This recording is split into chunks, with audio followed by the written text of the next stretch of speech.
Hello दोस्तों, राधे-राधे। कैसे हैं आप सभी लोग? स्वागत है मेरे नए ब्लॉग में। और आज मैं बना रही थी आलू मटर की सब्जी। तो उसमें मैंने एक प्रयोग कर लिया और मैंने उसमें डाला था एवरेस्ट का मीट मसाला और सब्जी की खुशबू पूरे घर में छाई हुई थी।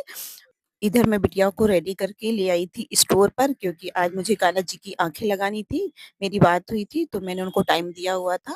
फिर मैं अपनी दोनों बेटियों को लेके आ गई थी। बिटिया मेरी इधर से ही स्कूल चली जाएगी और ऑलरेडी कान्हा आ गए थे और मैंने कान्हा की आँखें लगानी शुरू कर दी थी, क्योंकि मेरे को जल्दी लगाना था। उधर बिटिया की स्कूल की वैन भी आ जाती तो मुझे उससे पहले जो है इनकी आँखें रेडी करनी थी। और कान्हा का श्रृंगार हुआ या आई मेकअप हुआ या आईज़ लगाना यानी कि आँखें लगाना हुआ, मैं वो खुद ही करती हूँ, मैं किसी से नहीं करवाती हूँ।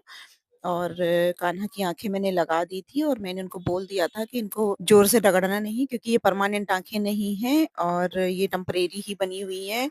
और ये परमानेंट आँखें बनवाएँगी थोड़ा-सा रुकने के बाद में। वही प्रॉपर जन्माष्टमी में, और जन्माष्टमी में तो वैसे भी कान्हा का श्रृंगार करने की बहुत भीड़ लग जाती है। मैं तो मतलब मेरे पास टाइम नहीं होता है, मुझे लोगों को टाइम डेट वाइज़ निकालना पड़ता है, देना पड़ता है। और इधर आज मुझे शॉपिंग भी करने जाना है, होली की शॉपिंग। और पास में नवरात्रि भी है, तो देखती हूँ वहाँ पर क्या-क्या प्रोडक्ट आ गया है। और इधर कान्हा हमारे प्रॉपर तैयार हो गए थे और इनको जो भी कान्हा का सामान लेना था, कपड़े, बाल और ज्वेलरी में जो भी, वो अपना साइड में अब ये लेती रहेंगी। और इधर मेरी बिटिया की वैन आ गई थी और मैंने अपना काम खत्म कर दिया था। अब इनको जो भी शॉपिंग करना है, अपना शॉपिंग करेंगी। इनके कान्हा की दोनों आँखें नहीं थी और जब इनके कान्हा की दोनों आँखें लग गई, तो ये बहुत ही खुश हो गई थी।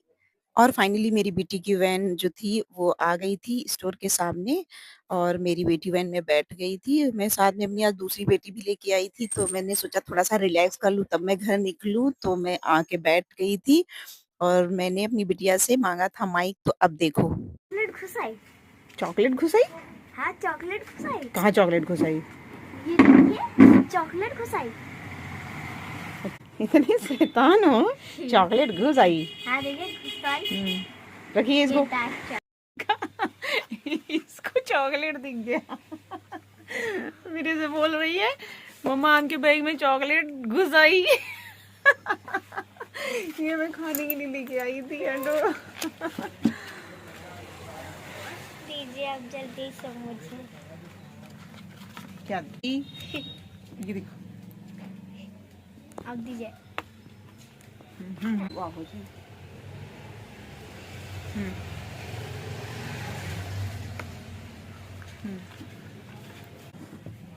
बोलो। मम्मा की चोरी पकड़ी गई।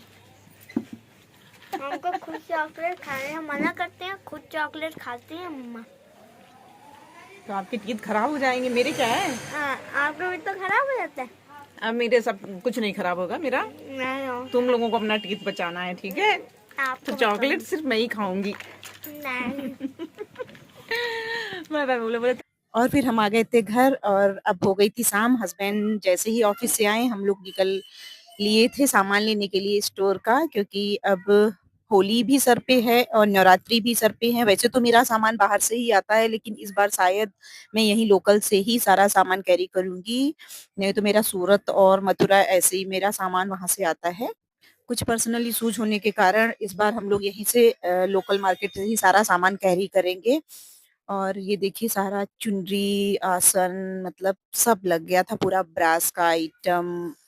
और बहुत अच्छा-अच्छा कलेक्शन था और काफ़ी अच्छा भी रहता है। ऐसा नहीं कि यहाँ अच्छा नहीं होता है, बट ये होता है कि थोड़ा रिलैक्स हो जाता है जब वहाँ से सामान आता है और हम सामने वाले अपने कस्टमर को भी अच्छा रिलैक्सी प्राइस दे सकते हैं तब। और जब लोकल से खरीदो तो उतना नहीं हो पाता है। और सारी चुन्नी कलेक्शन लगा हुआ था, तो अभी नहीं ले जाऊँगी क्योंकि अभी इनका ही सेटिंग बाकी है। चुन्नी-उन्नी का मैं थोड़े समय के बाद ही शॉपिंग करूँगी। और ये पूरा दीपक-वीपक का इतना अच्छा कलेक्शन लगा था, सच में बहुत अच्छा लग रहा था। मेरा भी अपना यही ख्वाब है कि मैं बहुत बड़ा अपना ऐसे स्टोर बनाऊँ। और फिर हम वहाँ से निकले तो मैंने आज इस बार देखा था, इसको मैं कई जगह बार-बार देखती हूँ, तो मैंने इनको बोला कि मुझे खाना है। और भैया तो देखने में बहुत अच्छा लग रहा था, हस्बैंड ने बोला था कि बना दो उससे। और जब उसने हमको बना के दिया, खुशबू तो बहुत ज़बरदस्त आ रही थी, लेकिन जब इसका प्राइस पूछा गया तो ये इतना छुटकू-सा जो ग्लास था, एकदम छुटकू-सा, मान के चलो जिसमें कॉफ़ी-वॉफ़ी पीते हैं, वो ₹50 का था। मेरी तो हँसी नहीं रुक रही थी। और इनके यहाँ पर 50 रुपीज़ से स्टार्टिंग थी। ये सबसे छुटका ग्लास जो था 50 रुपीज़ से था, फिर जैसे लेते जाओगे वैसे रेट बढ़ता जाएगा। फिर मैंने उसको टेस्ट किया तो टेस्ट तो ठीक था, लेकिन तीखा इन्होंने बहुत कर दिया था। ऐसे चाय मैं नहीं खाती, लेकिन 50 रुपए का इतना छुटका-सा ग्लास था, तो फिर मैंने उसको खाया। और फिर रास्ते में ही गरमा-गरम मूँगफली भून रही थी, तो मैंने 1 केजी मूँगफली ली और घर आई। घर में बच्चों ने गरम-गरम मूँगफली का लुत्फ़ उठाया। तो बाहर से आए थे, थक भी गए थे। ऑलरेडी मैंने फटाफट खाना निकाला और मैं वही 50 रुपीज़ का पॉपकॉर्न का वही बॉइल्ड सीड्स का ग्लास बच्चों से शेयर कर रही थी और मुझे सोच-सोच के बहुत हँसी आ रही थी। अब हम जा रहे थे खाना खाने, तब तक के लिए टाटा एंड बाय-बाय। मिलते हैं नए ब्लॉग में।